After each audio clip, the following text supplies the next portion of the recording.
Welcome to my channel. World Scene News. Subscribe to my channel for news updates all around the world.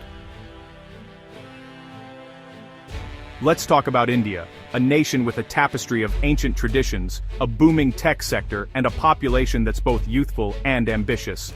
From the bustling streets of Mumbai to the quiet corners of rural villages, India pulses with energy and hope for the future. But beneath this vibrant surface, there's a growing anxiety, because right now, India's currency is facing a crisis that's impossible to ignore. On December 3, 2025, the Indian rupee crashed past 90 per US dollar for the first time in history. This wasn't just a blip on a financial chart, it was a seismic event that sent shockwaves through the country's economy. The rupee's value has now hit its weakest point in 4 decades, a symbol of national trust and stability, suddenly in freefall. For many, it feels like the ground is shifting beneath their feet. This isn't a sudden disaster that came out of nowhere. It's been a slow-motion slide, playing out over months, with the rupee losing about 5% of its value just this year alone. Each day, the currency seemed to slip a little further, eroding confidence bit by bit. Every time the rupee hit a new low, 80 to the dollar in 2022, 70 in 2018, government officials and central bankers stepped up to reassure the public. They promised that the fundamentals were strong, that the slide was temporary, and that India's growth story was intact. But now, with the rupee at 90, those reassurances sound increasingly hollow. The mood in financial circles has shifted from cautious optimism to outright concern. Crossing this psychological threshold sends a clear and unsettling message to foreign investors. The rupee's weakness is now seen as a sign of deeper instability, prompting many to pull their money out of Indian markets at a rapid pace. For a country that prides itself on its global ambitions and rising economic power, this is more than just a financial setback, it's a blow to national prestige and self-confidence. But what does all this mean for everyday life? The impact is immediate and far-reaching. Everything India imports, oil, electronics, machinery, even medicines, just got more expensive, putting pressure on businesses and families alike. Take that $1,000 iPhone, for example. Not long ago, it cost 70,000 rupees. Today, it's over $90,000. The same story plays out with laptops, cars, and countless other imported goods. And it doesn't stop there. The rising cost of oil means higher fuel prices, which ripple through the economy, raising the cost of transportation, food, and even electricity. Hospitals that rely on imported medical equipment are feeling the pinch, and manufacturers are struggling to keep up with soaring input costs. The 90 rupee dollar isn't just a headline for economists or politicians, it's a warning sign for 1.4 billion people, a signal that the challenges ahead are real, and that the choices made now will shape India's future for years to come. If you watched Indian news this week, you'd think the biggest story was the grand friendship between India and Russia. President Putin's visit was all handshakes and headlines about a $100 billion trade target. The media focused on defense deals and photo ops, painting a picture of strength and unity.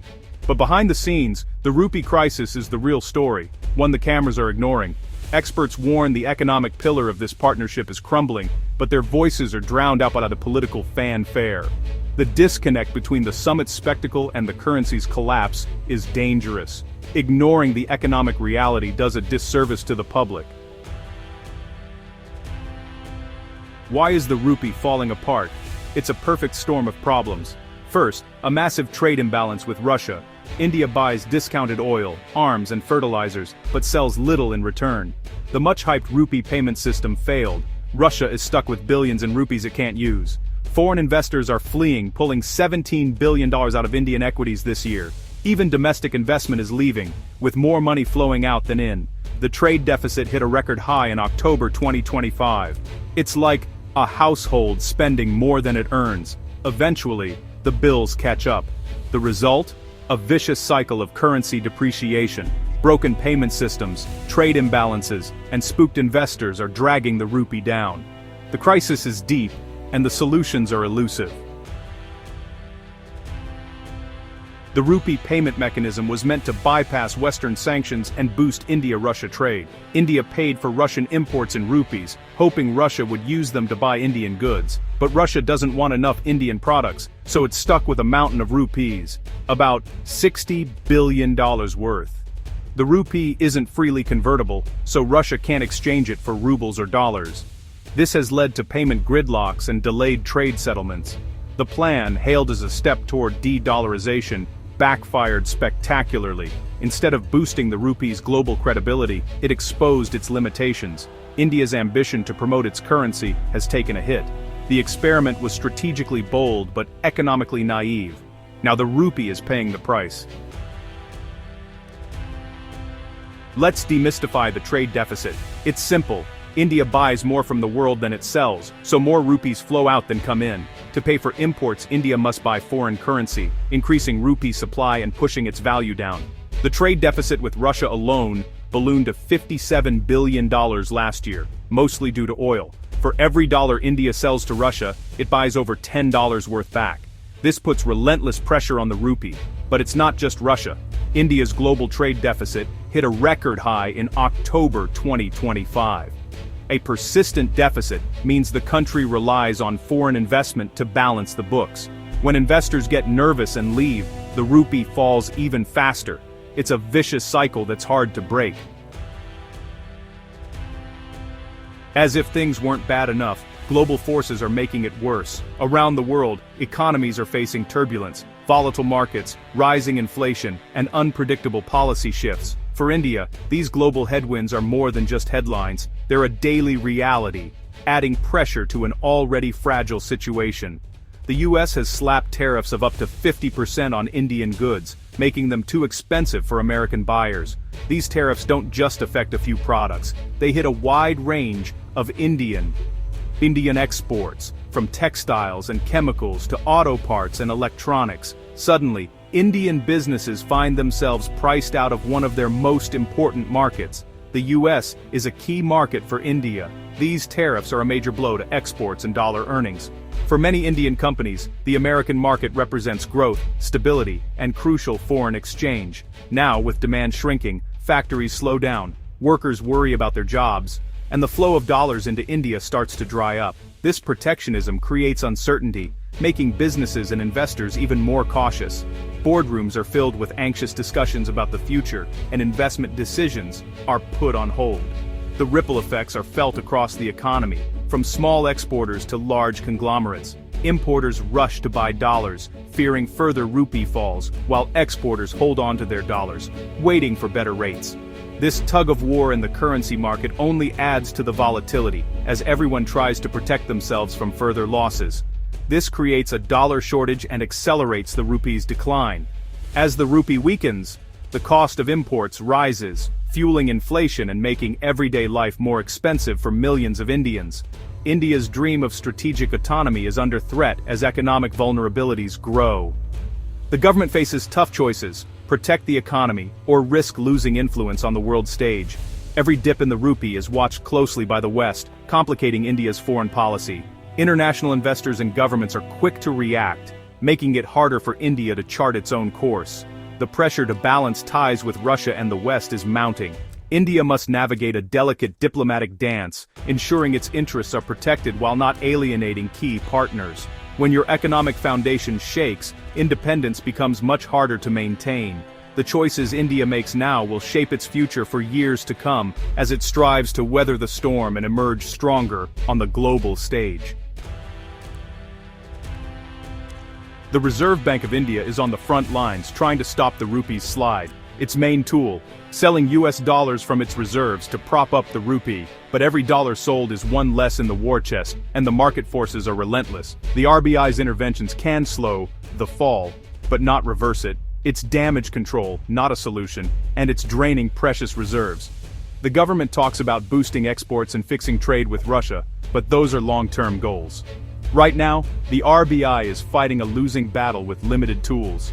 Success is measured by slowing the rupee's fall, not stopping it. It's a high-stakes, thankless job.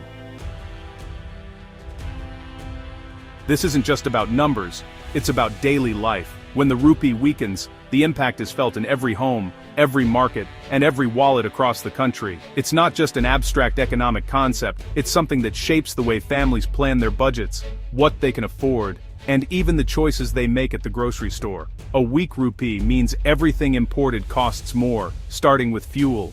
The price you pay at the petrol pump is directly linked to the value of the rupee, and when it drops, those costs climb higher. India imports over 85% of its oil, so a weaker rupee means higher petrol prices. This doesn't just affect car owners, it impacts the cost of transporting goods, running buses, and even the price of a simple auto rickshaw ride. That cost ripples through the economy. Transport, food, electricity, all get pricier.